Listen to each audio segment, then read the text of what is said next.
కాదు. ఆయన ఆడి వాళ్ళ అమ్మని ఇచ్చుకోండి, వాళ్ళ అక్కని ఇచ్చుకోండి, ఎవరినైనా ఇచ్చుకోండి, ఆయన ఇష్టం. అది ఆయన ఇష్టాన్ని మనం కాదని చెప్పలేము. అయితే కొందరు చెప్తున్నారు కదా కళ్యాణ్ ఆర్మీ సోల్జర్ అని చెప్పేసి ఓట్లేసామంటున్నారు, మరి మీరేమంటారు? ఆర్మీ సోల్జర్ అని అయితే ఎవరు ఓటేలే, కళ్యాణ్ ఆటకి ఓటేశారు. ఇప్పుడు నేను సోల్జర్ అండి, ఇప్పుడు తనుజ ఉన్నారు, ఇమాన్యుల్ ఉన్నారు, వాళ్ళందరూ వాళ్ళకి ఎట్లా ఆడాలో తెలుసు, ఎట్లా డ్రామా చేయాలో తెలుసు. దానికి మనం ఓటేయచ్చు కదా, వాళ్ళు చాలా బాగా ఆడతాడు, బాగా నటన చేస్తారు అని. ఆయనకెందుకు ఓటేస్తున్నారు? ఆయన ఆటకేస్తున్నారు. ఆర్మీ సోల్జర్ అనో ఏదో అని కాదు, ఎవరైనా సరే ఆటకే ఇస్తారు. మేడం సరే మేడం, కొంచెం నెగిటివిటీ మధ్యలో అమ్మాయిలు పిచ్చోడు అనేది ఒకటే వచ్చింది కదా, చిట్టి పిక్కిల్ అనేది కదా.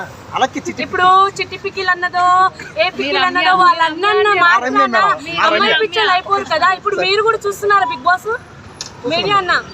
మీరు చూస్తున్నారా? మరి మీరు చూస్తుంటే చిట్టి పిక్కిల్ అని ఎట్లా అనుకుంటారు? ఎవరో చెప్పారని మనం అలా నమ్మడం తప్పు కదా. ఆడియన్స్ ఎలా తీసుకోవచ్చు అంటారు? ఆడియన్స్ మంచిగానే తీసుకుంటారు.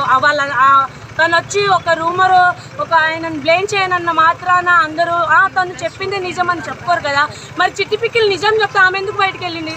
అంటే మధ్యలో ఉన్నదానికి నెగిటివిటీకి అంతే కదా. చిట్టి పిక్కిల్ నిజం చెప్పింది, లోపల ఉండింది, వచ్చి 1 వీక్ 2 వీక్ ఉండింది. నిజం చెప్పినప్పుడు తను ఎందుకు బయటకు వచ్చింది?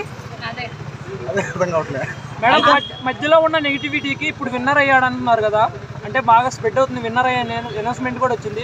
మీరు ఎలా ఆనందం పొందుతున్నారు? ఆయన ఆడి గెలుచుకున్నందుకు నాకైతే చాలా హ్యాపీగా ఉంది. ఎందుకంటే ఒక ఊరు నుంచి వచ్చిన అబ్బాయి అంతమంది మధ్యలో అంత బాగా ఆడి, అంత బాగా మర్యాదగా ఉండి, మంచితనంగా ఉండి గెలుచుకొని వస్తున్నాడు అంటే మనం అందరం ప్రౌడ్గానే ఫీల్ అవ్వాలి. కళ్యాణ్ గారు ఆర్మీ అని చెప్పుకోకుండా ఉండాల్సింది కదా, మరి ఆర్మీ అని చెప్పేసి చెప్పాడు, అందుకే ఓట్లు పడుతున్నాయి అంటున్నారు, మీరేమంటారు? ఒక్క నిమిషం, మీరు ఇప్పుడు డ్రైవింగ్ డ్యూటీకి వెళ్తారు, అయ్యో నువ్వేం చేస్తున్నావు అని అడుగుతారు, అప్పుడు నువ్వేం చెప్తావు? అది ఆయన ఫీల్డ్ ఆయన చెప్పుకున్నాడు, అంత మాత్రం ఆర్మీలోకి ఇచ్చారు కదా. ఇప్పుడు రేపు ఇంకో ఇయర్ ఎవరో ఒకరు ఆర్మీ ఆయన వస్తారు, ఆయన గెలుస్తాడని ఇదేంటి గ్యారెంటీ ఏంటి? 2 వీక్లోనో 3rd వీక్లోనో వచ్చేస్తారు. ఆటలో పవర్ ఉండాలి.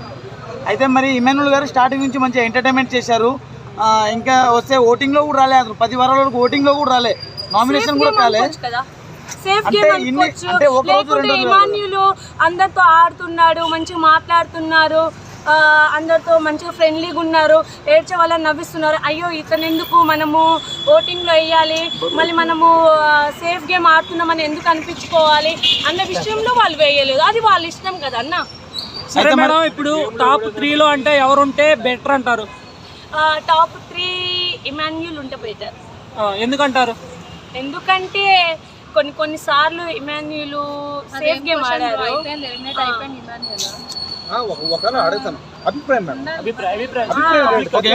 మేడం అయితే తనుజ గారు అంత పెద్దగా గేమ్లేం ఆడలేదు, ఏడ్చారు, ప్రతి సీజన్ మొత్తం ఏడుస్తూ ఉన్నారు అని చెప్పేసి చెప్తున్నారు, మీరేమంటారు? టైగర్ అంటే తనుజనే. టైగర్ అంటే తనుజ. ఎందుకంటే ఎంత మంది అయినా సరే తను దివ్య వచ్చింది కదా మధ్యలో, దివ్య వచ్చి తనని ఎంత బాధ పెట్టినా కానీ తను తట్టుకొని నిల్చుంది. తన గేమ్ తను ఆడింది. ఎంతసేపు నేను లాస్ట్కి వెళ్ళిపోతున్నాను ఎలా మూవ్ అవ్వాలి అనేది తను ట్రై చేసింది, కానీ నేను లాస్ట్కి వెళ్ళిపోతున్నాను, లాస్ట్లో ఎప్పుడు కూర్చోలేదు. అయితే తనుజ గారు స్టాండ్ తీసుకోవడం కోసం, అంటే తనుజ గారు లోపల ఉండడం కోసం భరణి గారిని నాన్న అనే ఎర వేసింది అని చెప్తున్నారు, మీరేమంటారు? అలా అయితే బాండింగ్ అనే ఎర ఒకటి వేసింది అసలు. అలా అంటే నాకు అనిపించింది. అలా అనుకుంటే మరి తనుజ కాడ డైమండ్ ఉండింది కదా, అప్పుడు ఇవ్వచ్చు కదా, అది సేఫ్ గేమే కదా. తను ఇవ్వలేదు, ఎందుకు? తను సేఫ్ గేమ్ ఆడలేదు కాబట్టి. వాళ్ళు సేఫ్ గేమ్ ఆడినా కానీ మనము చూస్తున్నాం కదా, జనాలు మన ఓటింగ్ వల్లే కదా వాళ్ళు ఎలిమినేట్ అయ్యేదా, ఇంట్లో ఉండేదా అనేది మన చేతిలో ఉంది.